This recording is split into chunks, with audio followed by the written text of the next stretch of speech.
je suis David Aristar du blog Augmenter ses revenus grâce à l'immobilier. Je suis aujourd'hui en compagnie de Denis. Bonjour Denis. Bonjour David.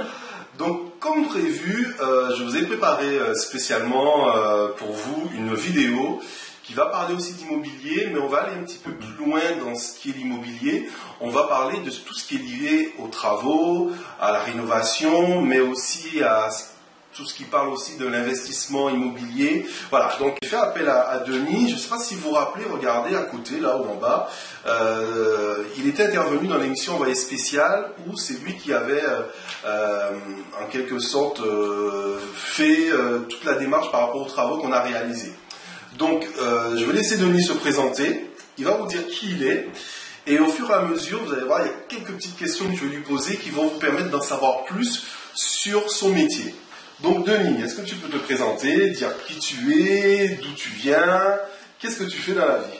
Alors moi, je m'appelle Denis Finos, j'ai créé l'activité, ma petite entreprise de courtage en travaux en septembre 2008, donc ça fait à peine un petit peu plus de 5 ans maintenant. D'accord. Parce que je me suis rendu compte qu'il y avait un besoin par rapport à cette activité, Okay. quant à la mise en relation entre des gens qui ont des travaux à faire et qui ne savent pas trop comment s'y prendre et à qui les confier. D'accord.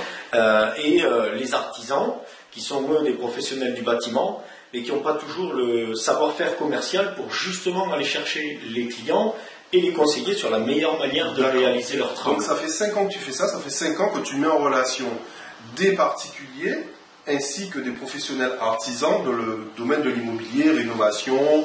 C'est ça. À part la rénovation, il y a d'autres choses que tu fais? En fait, on touche à tout ce qui est dans l'amélioration de l'habitat.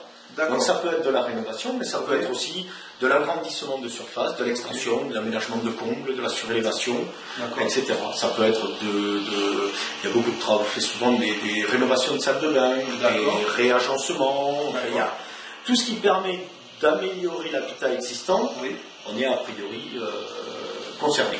D'accord, ok. Voilà. Donc ça fait 5 ans que tu exerces cette activité-là. Est-ce que tu as toujours été dans ce domaine d'activité? Non, pas toujours. Avant de faire ça, j'étais dans le conseil financier. Donc j'avais une approche financière de l'investissement immobilier et du financement de ces mêmes investissements, avec en même temps une activité placement financier, en assurance vie, PEA, etc. D'accord. Des classiques de placement, ou en tout cas tout ce qui touche un peu à la constitution d'un patrimoine et au développement de celui-ci. Et avant, j'ai été également conseiller dans une agence immobilière, négociateur. Je suis passé. Alors, est-ce que tu peux nous expliquer comment tu trouves aussi bien les clients, comment tu trouves les artisans, sans livrer tes secrets de polichinelle, voilà, et après nous expliquer quel est l'avantage en fait de passer par toi? L'intérêt va être dans la finesse de la recherche d'artisans, de l'artisan qui correspond le plus précisément possible aux travaux qu'on a besoin de réaliser. Alors quand c'est des travaux simples de réalisation, de remplacement de menuiserie, puisque tu prenais cet exemple, c'est vrai qu'on va dans les pages jaunes, on va trouver une pléiade d'artisans qui sont spécialisés dans le remplacement de menuiserie. Lequel est le meilleur, etc. C'est vrai que c'est pas forcément facile à savoir. À la rigueur, il suffirait de faire plusieurs devis pour se rendre compte du niveau de prix de chacun, avoir une discussion avec eux pour identifier chez eux le savoir-faire, la qualité de la prestation. On peut arriver à s'en sortir tout seul si on se sent à l'aise dans la discussion avec ces gens-là. Le fait de passer par un courtier, ça veut dire aussi qu'on va avoir un petit peu plus de chances de tomber avec des démarches simplifiées sur l'artisan qui correspondra le mieux. Autant je disais qu'il va falloir faire sa première sélection. Comment juger son travail? Un client qui va contacter plusieurs artisans pour faire son propre choix va mettre un certain temps pour aller se rendre compte a priori de la qualité de sa prestation. Et ça va être une relation ponctuelle qui va permettre simplement de dire bon mais finalement j'ai plus confiance dans celui-ci que dans celui-là.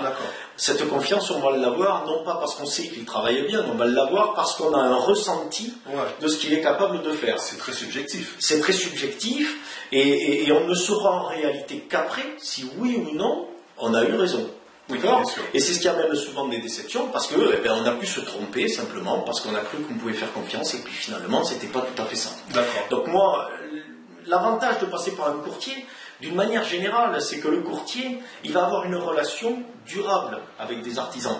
Et on va être En fait, un courtier, c'est simplement un apporteur d'affaires. Okay. Mais on n'est pas engagé à apporter des affaires à un artisan en particulier. On s'engage à apporter des affaires à tous les artisans avec qui on va pouvoir établir un partenariat parce qu'on considère que ce partenariat a un sens en termes de satisfaction client. Si l'artisan considère que c'est avantageux pour lui d'avoir des clients de la part d'un apporteur d'affaires, eh bien, il va bien se comporter avec ses clients parce qu'il y trouve son compte, parce que ça l'arrange, parce qu'on fait tout un tas de démarches qui vont lui faciliter le travail et qui vont lui permettre de gagner du temps. Vous savez que le temps, c'est de l'argent. Oui. Donc, et ça c'est valable pour les clients, mais c'est aussi valable pour les artisans qui ont souvent une compétence technique évidente. C'est pour ça qu'ils réalisent leur chantier. Ils ont souvent des compétences commerciales qui ne sont pas du même niveau. Oui. Donc on a une bonne complémentarité. Et ben, s'ils apprécient cette relation, automatiquement ils vont avoir à cœur d'être au rendez-vous des attentes de l'attente des clients que le courtier en travaux leur aura amené, ne serait-ce que pour que le courtier en travaux continue à lui amener des clients et que ça dure. Alors, il y a un autre aspect aussi auquel je pensais, c'est que lorsque l'artisan a toutes les informations que toi tu as collectées, déjà ça lui permet de travailler plus vite, parce que il sait déjà ce qu'il aura à faire grosso modo. Après, donc tu me disais que toi tu ne peux pas t'engager sur le travail qu'il a réalisé, mais tu as déjà l'habitude de le voir travailler, donc tu proposes quand même à un artisan qui selon toi a les compétences pour réaliser ce travail. Bien sûr, dans tous les cas, moi je sais quel est son métier, je sais quelles sont ses affinités, je sais aussi dans quel domaine de métier il est assuré. Parce que ce qui est très important aussi, c'est de garantir au client qu'il y aura une assurance sur son travail. D'accord ? Le domaine de prédilection d'un courtier en travaux, c'est des chantiers sur lesquels, a priori, les maîtres d'œuvre et les architectes ne vont pas. Non pas que ça ne les intéresse pas, mais simplement parce que le niveau de budget n'est pas cohérent par rapport aux engagements des uns et des autres et aux attentes des uns et des autres. Si vous réalisez une extension qui va coûter 20-30 000 euros, c'est pas un chantier qui justifie l'intervention d'un architecte. A priori, bien sûr qu'il faut relativiser avec ce qu'on veut faire, mais un architecte qui va vous devoir une garantie décennale, qui va vous devoir un contrat, qui va vous devoir des comptes rendus de visite, etc., sur un chantier à 20-30 000 euros, c'est pas rentable pour lui. Et si ça l'était, ça voudrait dire que ses honoraires sont trop importants par rapport à la valeur du chantier. Donc il y a un équilibre tout naturel qui se trouve et qui fait que dans une certaine proportion de valeur, mais il n'y a pas de prestataire qui y va vraiment. Il y a toujours des exceptions, mais alors que le courtier en travaux va pouvoir intervenir justement sur ce type de marché qui peut être relativement complexe. J'entends complexe par le fait qu'il y a plusieurs intervenants qui vont devoir participer à la construction de cet ouvrage. Je prends une salle de bain, il y a vite 4-5 artisans, un agrandissement, une extension, ça va vite sur 7-8 professionnels différents qui vont devoir participer au chantier. Même s'il n'y a pas de maîtrise d'œuvre, on peut arriver à réaliser des projets très très bien quand on sait avec quel artisan on va le faire, quand en plus on organise une équipe avec des gens qui se connaissent plus ou moins pour le faire. Et donc ça, c'est le métier du courtier en travaux, que de savoir à qui proposer le chantier par rapport aux subtilités de celle-ci et aussi à la sensibilité des artisans. D'accord, ok. Oui, parce que c'est important commercialement. À titre commercial, c'est important d'avoir un suivi de ses clients. D'accord. Mais il faut bien faire la différence entre ce que j'ai fait vis-à-vis de toi à titre commercial, parce que quand tu avais des questions à poser, etc., c'était légitime d'y répondre et de voir comment on pouvait aller plus loin dans la relation. Après, ça n'a rien à voir avec un suivi de chantier tel qu'il est réalisé par un maître d'œuvre. Il n'y a pas d'engagement contractuel entre le client et le courtier en travaux. Le seul engagement contractuel, il est entre le client et l'artisan. Mais après, on sait aussi que la plupart des problèmes qui interviennent dans la relation entre le client et l'artisan, ce sont souvent des problèmes de communication, des problèmes d'échange. L'artisan est d'abord quelqu'un qui est un technicien. C'est quelqu'un qui a une très bonne approche de son sujet, mais qui n'a pas toujours la capacité à en parler et à discuter avec son client de certaines subtilités, de certaines choses qui vont faire que on va faire comme ci ou on va faire comme ça.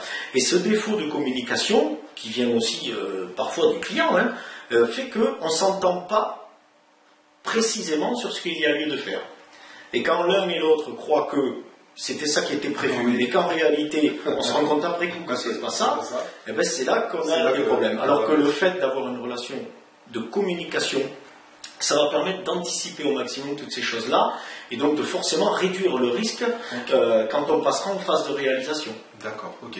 Est-ce que tu travailles que sur Toulouse? C'est quoi ton secteur en fait d'intervention? Alors moi aujourd'hui, je travaille principalement sur on va dire sur le nord de la Haute-Garonne. C'est-à-dire que je vais là où mes artisans, où les artisans avec qui j'ai établi des partenariats sont capables d'aller. Donc ça va dépendre un petit peu de la taille des chantiers, mais mon domaine de prédilection, c'est effectivement le nord de la Haute-Garonne. D'accord, ok.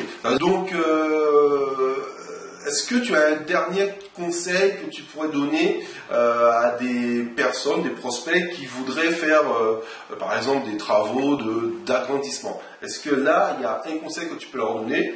Puisqu'il y a une autre vidéo qui viendra tout à l'heure, on va rentrer dans des petits secrets, des petites astuces. Mais ça, c'est pour les gens qui se seront inscrits à la newsletter et qui vont recevoir cette vidéo. Est-ce qu'il y a un conseil que tu donnerais au client? C'est-à-dire, quelqu'un qui va décrocher son téléphone, qui veut faire appel à un artisan, s'il y a un conseil que tu dois lui donner, ça serait lequel? Alors, par rapport à ce que tu disais juste avant, c'est-à-dire à un projet d'extension et d'agrandissement, oui, par exemple. Ce à quoi il faut faire très attention, c'est à se faire plaisir, à aller vers la réponse aux nouveaux besoins qu'on a identifiés pour lesquels on souhaite effectivement amener cette surface supplémentaire, parce que c'est pour ça qu'on fait une extension.